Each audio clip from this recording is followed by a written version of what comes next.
आप सभी को राम राम। पिछले कुछ समय से भारत की विदेश नीति की बड़ी चर्चा हो रही है और जाहिर है सरकार के ऊपर आरोप तो लगेगा ही, सरकार को विपक्ष घेरेगा भी और घेरना भी चाहिए। लोकतंत्र में ये सब बड़ा स्वस्थ शुभ संकेत होता है। लेकिन अभी क्या हुआ कि डोनाल्ड ट्रंप जो अमेरिकी राष्ट्रपति हैं और हम सब जानते हैं कि वो मूलतः कारोबारी, उन्होंने बार बार ये कहा, और कुछ पता नहीं 20, 25, 30 वो कांग्रेस वाले गिने हुए हैं, उतनी बार कहा कि नहीं हमने ट्रेड की धमकी देकर, ट्रेड का वास्ता देकर, ट्रेड का लोभ देकर वो हमने भारत और पाकिस्तान के बीच परमाणु युद्ध रोक दिया। अब ये सामान्य बात तो थी नहीं, और परमाणु युद्ध तो अगर हो तो बहुत खतरनाक है। लेकिन क्या परमाणु युद्ध होने जा रहा था? ऐसा नहीं था। लेकिन क्या पाकिस्तान के परमाणु ठिकाने नष्ट हो गए हैं? कुछ उनमें दिक्कत आई है, कुछ मुश्किल आई है, इसमें संदेह है। अब किराना हिल्स की बात होती है, उस पर भारत साफ साफ कहता है कि हमने नहीं मारा भाई, हमसे कोई लेना देना नहीं। लेकिन कुछ तो हुआ जिसकी वजह से पाकिस्तान को अमेरिका के पास भाग कर जाना पड़ा, संकट में आ गया वो देश, और वो साफ साफ बता रहा है कि दरअसल ये उनकी मुश्किल बड़ी है। अब सवाल इससे आगे का है। सवाल ये है कि क्या भारत की विदेश नीति कोई काम वाम कर रही है? तो अभी अमेरिका और चीन, इनकी तरफ से 2 प्रतिक्रियाएं आई हैं, और उन दोनों प्रतिक्रियाओं को अगर देखेंगे तब समझ में आएगा कि भारत कितनी महत्वपूर्ण भूमिका में है और भारत अपनी उस भूमिका को समझता है।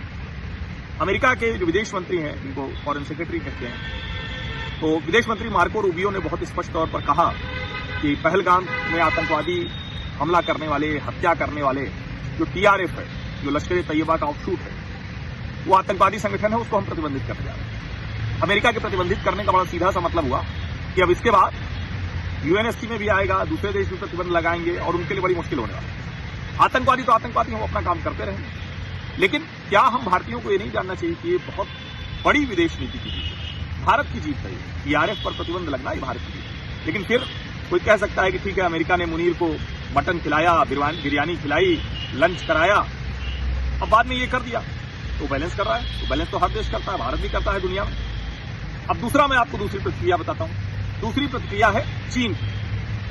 चीन ने साफ साफ कहा है और पहलगाम के आतंकवादी हमले का जिक्र करते हुए कहा कि हम आतंकवादी संगठन, आतंकवादी घटना, आतंकवादियों के खिलाफ हैं और जो रीजनल कोऑपरेशन है उसकी बड़ी जरूरत है। अब ये हो गई दुनिया के दोनों नंबर 1 और नंबर 2 जो देश हैं, सबसे शक्तिशाली देश हैं, और कोई कुछ भी कहे लेकिन अमेरिका और चीन को कोई इग्नोर नहीं कर सकता, अनदेखी नहीं कर सकता। अब भारत कहां है?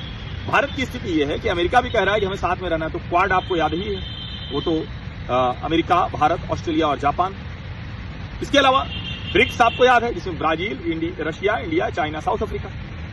और अभी चीन की तरफ से कहा जा रहा है कि जो रशिया, चाइना और इंडिया का ट्रायोका है, जो त्रिकोण है, इसकी बड़ी महत्वपूर्ण भूमिका है।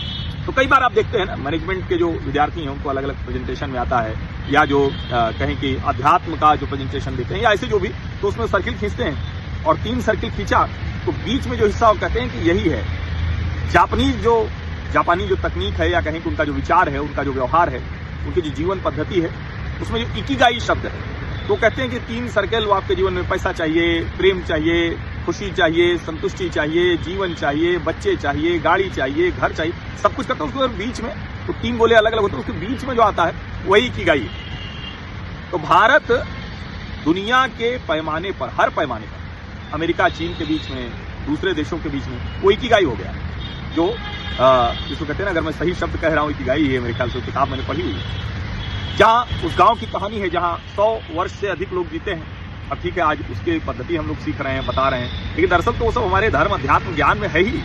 दुनिया में हर जगह होगा, जहां भी मानव विकास का क्रम है वो वहां होगा, लेकिन हम उसको जीते रहे, हमारी वो परंपरा रही, हमारे ऋषि मुनि 100 वर्ष कोई वैसा नहीं है। ये जो ह्यूमन इंडेक्स, न्यूट्रिशन इंडेक्स और जाने क्या क्या, वो तो अब आया ना, माइल न्यूट्रिशन, सब हम पहले से वो सब करते रहे। हम उसी बीच वाले हिस्से की स्थिति में, और ये हमारी विदेश नीति की बड़ी सफलता है कि अमेरिका और चीन दोनों भारत में हुए आतंकवादी हमले की इस तरह से निंदा करते। तो कई बार चीजें चलती है, मैं फिर कहता हूं, ट्रंप तो कारोबारी है भाई, वो तो यही बोलेगा। कांग्रेस तो राजनीतिक पार्टी थी, अंग्रेजी में कहते हैं लास्ट आई चेक, तो वही है कि जब आखिरी बार मैंने देखा था तो मुझको तो पता था कांग्रेस राजनीतिक पार्टी थी, लेकिन वो राजनीतिक पार्टी की तरह व्यवहार कर रही है क्या? नरेंद्र मोदी को घेरना, भाजपा को घेरना, भारत सरकार को घेरना, ये सब उसका काम है। विपक्ष सुंदर रहे, सुखमय रहे, उसके लिए बहुत अच्छा है, लेकिन इस तरह से व्यवहार। और फिर मैं कह रहा हूं भारत की वो जो स्थिति है वो अब कोई उसको अनदेखा नहीं कर सकता। जैसे आप चीन और अमेरिका को नहीं कर सकते, वैसे भारत को भी नहीं कर सकते।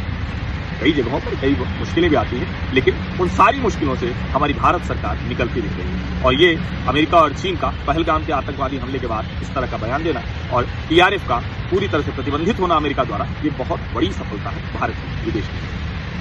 तो हम क्या हैं, हमारी स्थिति क्या है, ये सबको बताइए। आप सभी का बहुत बहुत धन्यवाद। सब्सक्राइब अवश्य कर लीजिए, नोटिफिकेशन घंटी दबाइए, लाइक बटन दबाइए, अधिक से अधिक लोगों को इस वीडियो को भेज दीजिए।